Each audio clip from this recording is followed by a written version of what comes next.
¡Viva Cuba Libre!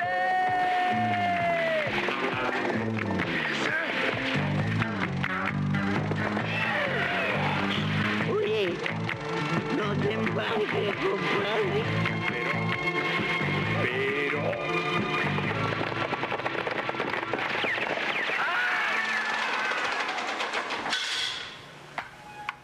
Yo me crié viendo dibujos animados norteamericanos, lo que se veía aquí en Cuba, historietas, cómics. Yo siempre digo que yo sabía dibujar cómo era un soldadito americano de la pradera, pero no sabía dibujar un soldado español porque nunca había visto una historieta ni había visto nada de eso. En los libros, algún dibujito, o sea, nadie le dio bola en nuestro país a los mambíes y al ejército español como ficción, quiero decir, como producto de ficción. El concepto del dibujo animado cubano de los años 60 era Walt Disney, era lo más importante. El Pidio cambió ese concepto. El Pidio se convirtió en el personaje cubano, latinoamericano, que podía sustituir a Walt Disney sin ningún complejo ni ninguna... Y eso es muy importante. Yo pienso que parte de la cubanía del Pidio radica también en eso. Y me siento muy orgulloso precisamente por eso, por darle la voz al primer héroe que han tenido los niños cubanos, porque hasta el momento, justo cuando empieza Juan Padrón con esto, se tenía la herencia capitalista de este país, porque fueron los primeros años de la Revolución, y la herencia justamente eran los dibujos animados norteamericanos, ¿no? Entonces los superhéroes norteamericanos, el super ratón, el superhombre y los superanimales. Entonces tener un héroe cubano, un patriota cubano que defiende a los niños cubanos es una labor encomiable, y creo que por eso es que ha llegado a ser lo que ha sido el Pidio Valdés en la trayectoria del cine y de la historia cubana. ¿Cómo le puso al niño? Igual que usted, el Pidio. Está bien eso. El Pidio Valdés. Cuando es el año 68, que es el centenario de la lucha de independencia, empiezan a editar aquí en Cuba una serie de libros sobre teoría, diarios de campaña, etcétera, y yo empiezo a leerme todo ese material, a soñar con hacer un personaje mambí. O sea, me empiezo a meter toda esa sinfonía de Máximo Gómez, de Maceo, de todas esas cosas que me contaban en los libros.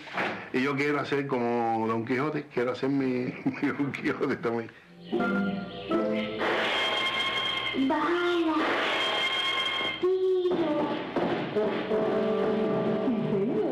Juan Padrón y yo nos conocimos en el servicio militar obligatorio, primer llamado del servicio, 16 años teníamos cada uno.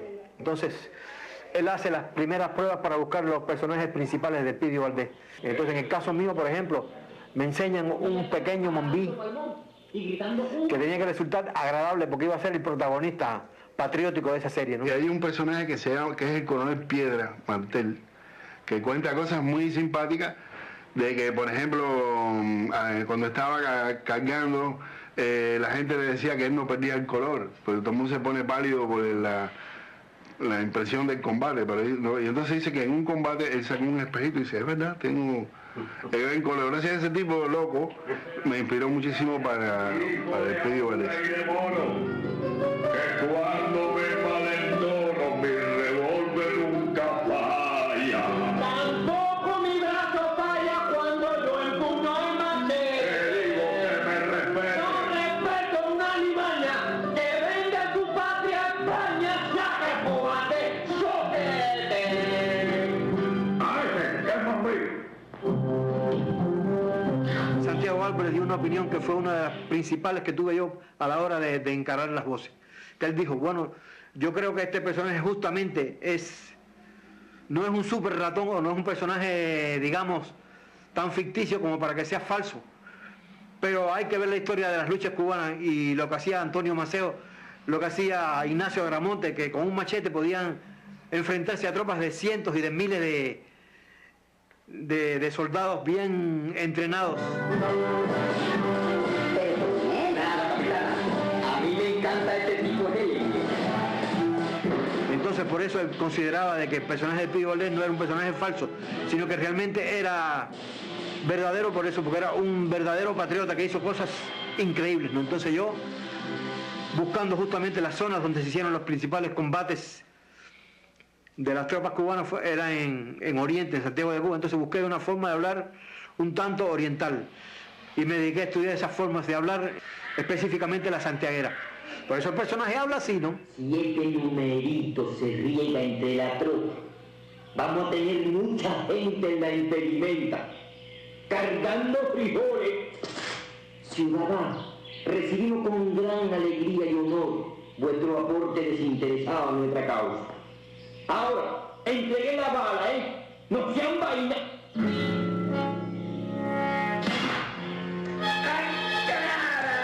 Al principio es un aventurero, un tipo que no se detiene a pensar mucho en la cosa, sino que va de frente al problema.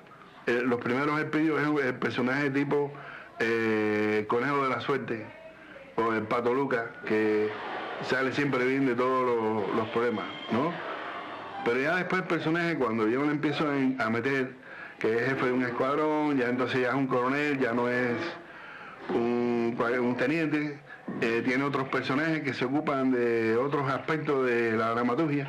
Por ejemplo, su novia es la inteligente, el otro está enamorado de Eutelia, que Eutelia es la romántica, el otro es el general, que es el... O sea, ya empieza a formar un universo donde el personaje se vuelve un poco más serio, en el sentido de que, aunque ya no hace los chistes, él es el que lleva la aventura, los chistes lo hacen otros por él para no, ¿cómo decirte?, rebajarle el prestigio que tiene. ¡Ah, cara!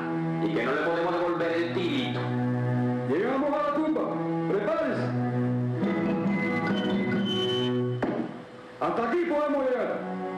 No da tiempo de cargar la sal. No da tiempo, coronel. Dejar aquí la sal.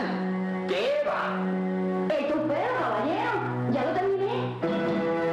Bueno, María Silvia es la novia del Elpidio, es una patriota también. Capitana. Capitana, es una muchacha muy, además de ser valiente, pero es muy femenina. Sí. Y apoya mucho al Elpidio y a los mambises en general. Ella apoya la guerra, apoya la lucha. Y bueno, se demuestra en el animado, ¿no?, que siempre está pendiente.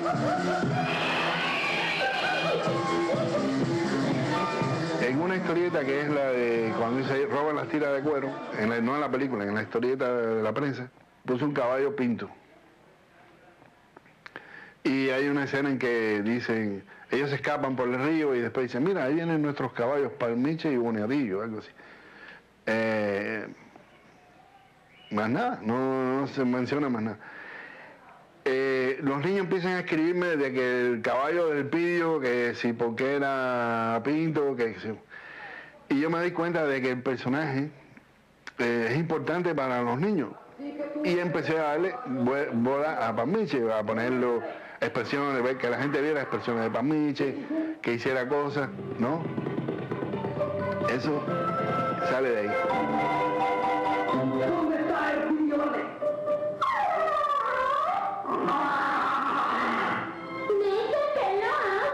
Por los niños es que surge en el animado Eutelia, que es el otro personaje que yo hago, ¿verdad, Frank? La niñita, sí. La niñita, porque los niños cuando le mostraban los primeros dibujos, los primeros animados, eso es lo que decían los pioneros, que faltaba la presencia de las niñas. Ay, ese Oliverio es un bicho. Los tumbó el cable y además... Ay, sabe manejar un heliógrafo. Personajes españoles, sí, después empezamos a buscar pruebas también con los españoles, entonces sí dice el andaluz que habla, yo le garantizo, mi general, que en la próxima caricatura lo haremos puré de talco. Vamos a decirle que es un burrito, para que se ponga en 4 patitas y diga, hijo. Capitán de contraguerrillas, Elpidio Valdés. Póngase firme. ¡Viva España, capitán! ¡Viva España, su señoría! Después hice el otro que costó buen trabajo, pero bueno, por suerte Juan Padrón es una gente que sabe lo que quiere y sabe cómo sacarte lo que él quiere.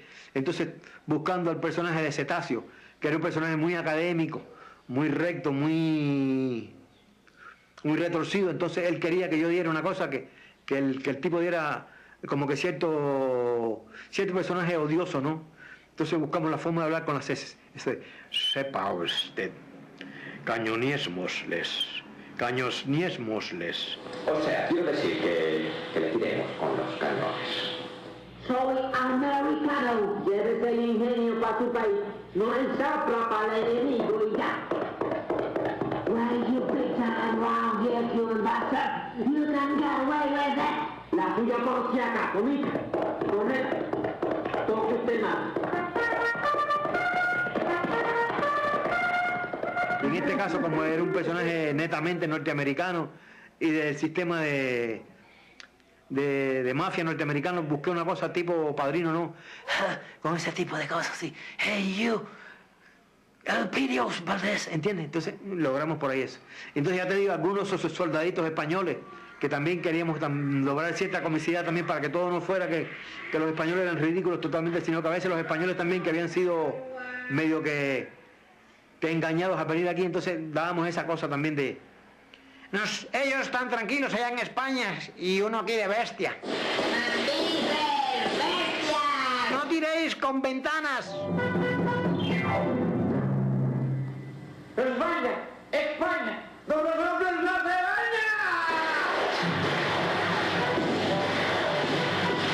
¡Alto el fuego! ¡Que salgan los exploradores! Yo me basé en una foto que vi de un señor con unos bigotones. O sea, Sopla está sacada una foto de un coronel o algo así. El andaluz y todo. Entonces hay personajes que nacieron en la historieta que no pasaron el cine. Pero personajes que sí, que nacieron en el cine, como se perfeccionó el andaluz y otros personajes como Pepito el Corneta, Eutelia, etcétera, que salen del cine y sí ya siguieron después en la historieta. Mi carabina primera. Podré disparar y tocar al mismo tiempo.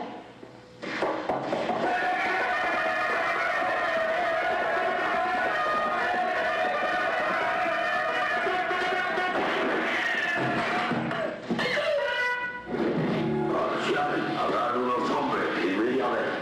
¡Sí, general! ¿Serán ellos? Seguro, pero no me gusta nada esa ilusión.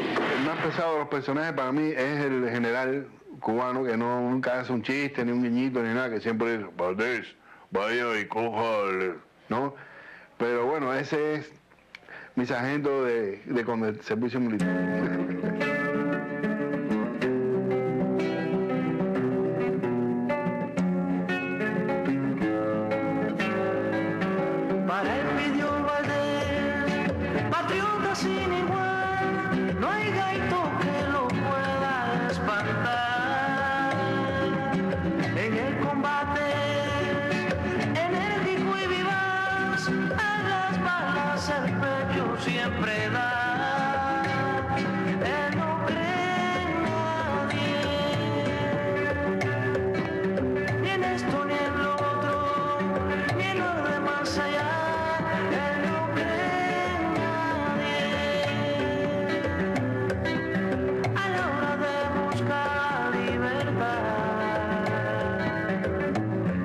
Detrás de todo lo que hace Padrón en Elpidio Valdés hay un profundo estudio de época, un profundo estudio de ámbito, de condiciones.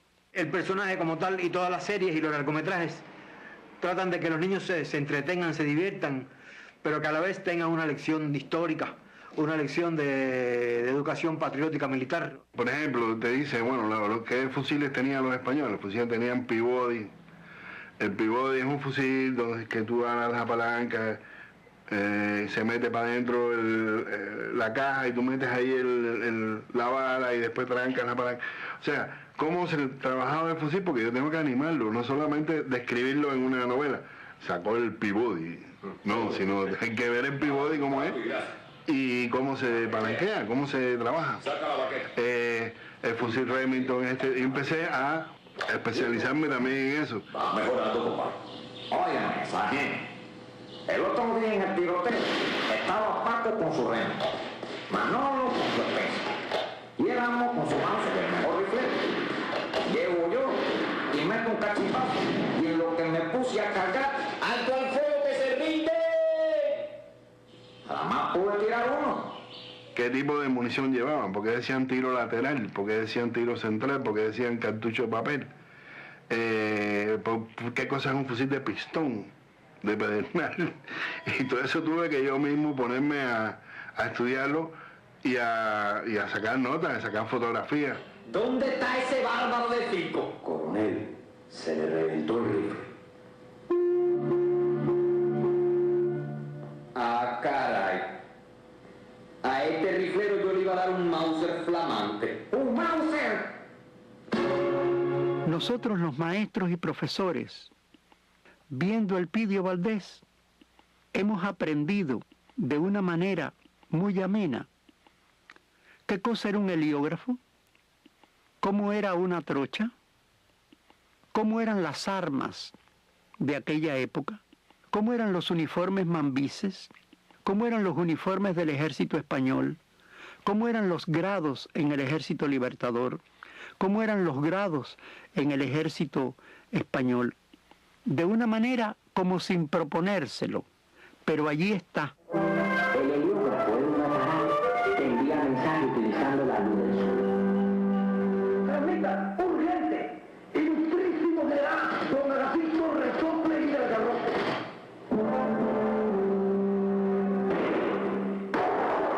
Ya hay más respeto.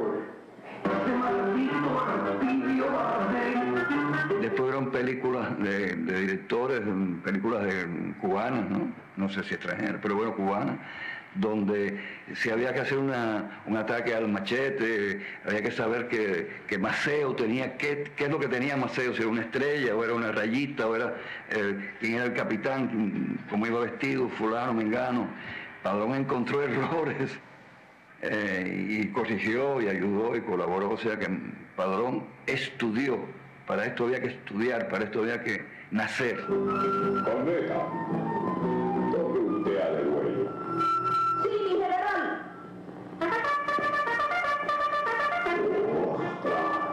Una de las cosas que busqué fue los toques de corneta del Ejército Libertador, que se han perdido mucho.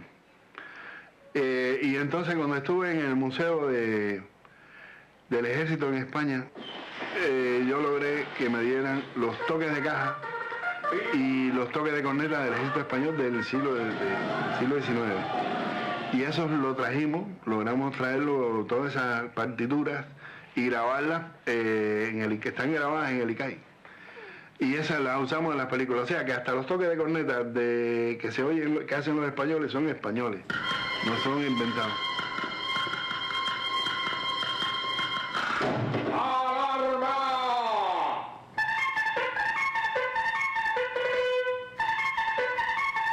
Soldado, hemos recibido noticia de que el insurrecto Elpidio Valdés anda rondando este poblado. Él te sorprende con el dato que casi nadie tiene. ¿Y dónde lo sacan?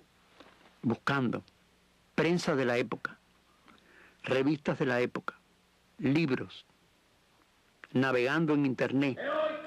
Él tiene el oficio de contraponer fuentes y va sacando conclusiones. Él ha leído los textos españoles de la época.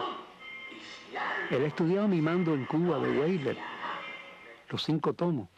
Es decir, él es una persona que tiene una capacidad y una disciplina de indagación desconocida. Cuando Cuba fue descubierta, toda la isla estaba llena de espesos bosques. Para andar por ahí había que abrirse paso a sablazo. Era un sable, un aparato muy pesado para abrir montes. Mejor es un machete. Los colonizadores lo trajeron de Andalucía. ¿Quiénes fueron nuestros héroes? ¿Cómo fueron nuestras luchas? Y en muchos casos, con ejemplos, o sea, las trochas que se hicieron, toda la historia del machete, todo el estudio que ha hecho Juan Padrón, que hay que reconocerle, las caballerías que se hacían, los tipos de armas que se usaban, y a veces la desproporción que había en las luchas, por ejemplo, 100 o ciento y tantos de patriotas cubanas con pocas armas o con machete contra cientos del ejército español con artillería, con infantería y con unas tropas muy bien entrenadas. Así nos van a acabar, le digo. El cuadro es el recurso supremo contra la caballería. Manual, página 304. Sepa usted. Los españoles caían siempre en la misma trampa. Te voy a poner un ejemplo. Venía la infantería española y entonces se encontraban la caballería cubana. Enseguida hacían el cuadro. Se metían así en bloque. Y la infantería cubana entonces era un tiro al blanco, porque eran, imagínate, 2.000 hombres en bloque. Sí, hay alguna gente que ha visto la película, te hablo de españoles, que dice, bueno, usted pone ahí a los españoles como si fueran idiotas.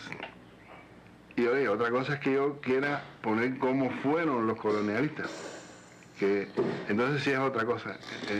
Los colonialistas aquí trataron de exterminar al pueblo cubano. Y hicieron millones de crímenes, o sea, uno prefiere que lo ponga como bobo o como unos asesinos que eran. Por lo menos en la docencia, yo siempre he creído que además de explicar el engranaje interno de la historia, que es muy importante en toda labor, antes de ir a la búsqueda interna del porqué de las cosas, de las valoraciones de las cosas, de la concatenación interna de los procesos, uno lo primero que tiene que lograr es representarse cómo era lo que acontecía. Y Padrón lo hace. ¿Cuántas cosas no sabemos, por suerte los cubanos, a partir de los muñequitos?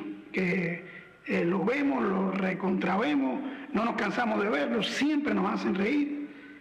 Es una verdadera fiesta cada vez que podemos prender el televisor o ir a una sala de cine y ver un muñequito del Pío Valdés.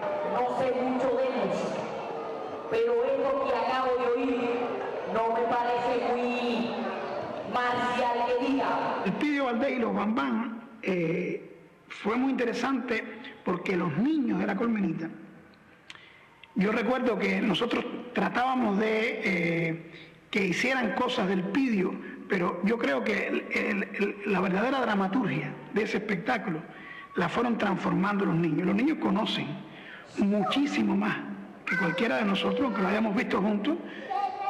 Las voces las imitan perfectamente, o sea, todo el mundo lo hace.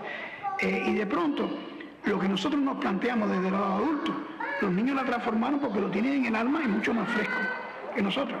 Y esa fue la experiencia, lo mismo pasó con Bambán.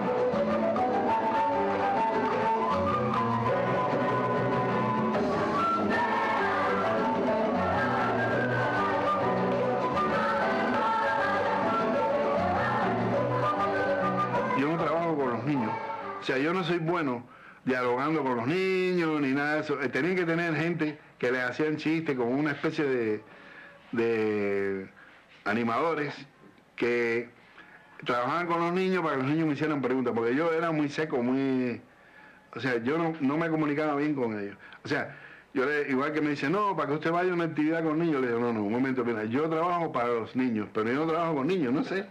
Yo no podría haber hecho la Colmenita, esa cosa tan bella. Yo no podría haber hecho. Y también hemos vivido momentos muy lindos, ¿no? Porque hemos participamos en varios congresos pioneriles. ¿Te acuerdas cuando fuimos a La Habana? Allá a la terminal de tren a recibir a los pioneros que venían al Congreso Pioneril. Sí, sí. Y nosotros recibiendo el tren con todos los pioneros con las voces del Pidio y María Cipe. Eso a cada rato también nos toca también. Entonces los niños empiezan a... Y nosotros estábamos un poco asustados porque decíamos, ay, pero es que no es lo mismo que nos vean a Fran y a mí. Ya estaba acostumbrado a ver los animados como tal. Pero no nos rechazaron ni nada. Al contrario, conversaban con nosotros como si fuéramos los personajes. Sí, sí. Trate de venir a la fiesta de mañana. Si usted va a estar,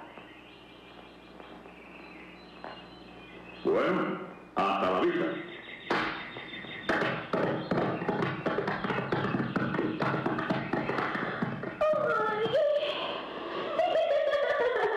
mí hay dos cosas de Juan Padrón con su Elpidio que me impresionan muchísimo, siempre. En primer lugar, eso, su simpatía personal. Su simpatía personal es un tipo que siempre se está riendo, siempre está haciendo chistes, pero siempre. Yo lo veo como un niño grande, yo lo veo como un miembro de la Colmenita, como un sanganito, un abejorro, para no decirle sanganito. Y esa simpatía, yo sé que él se la ha transmitido completamente a su obra, completa, y muy especial al Elpidio Valdés, al personaje. Y otra cosa que tiene Juan Padrón que a mí me inspira muchísimo, me impresiona, me seduce, es su sencillez personal. Es un tipo muy sencillo, y yo estoy seguro que esa sencillez también ayuda muchísimo a través del Elpidio y de su obra, dialogar. Padrón, sin proponérselo, ha encontrado en el humor un camino de una idoneidad extraordinaria para sembrar ideas y para hacer que la gente, sonriendo, riéndose, disfrutando, aprenda. Para mí el Elpidio tiene mucho que ver con el alma del niño cubano. Mucho, o sea, si pudiéramos dibujar, resumir como un historietista, como un dibujante gráfico, como un creador de cómics, el significado, quizás el sentido del alma del niño cubano, tendríamos que dibujar a Elpidio Valdés. Para mí es un símbolo patriótico. Es el machete, es la guerra de independencia, hecha con risa, con jarana, con la cubanía, pero patriótico. Es el cubano jodedor, simpático, alegre, firme. Ese es el Elpidio.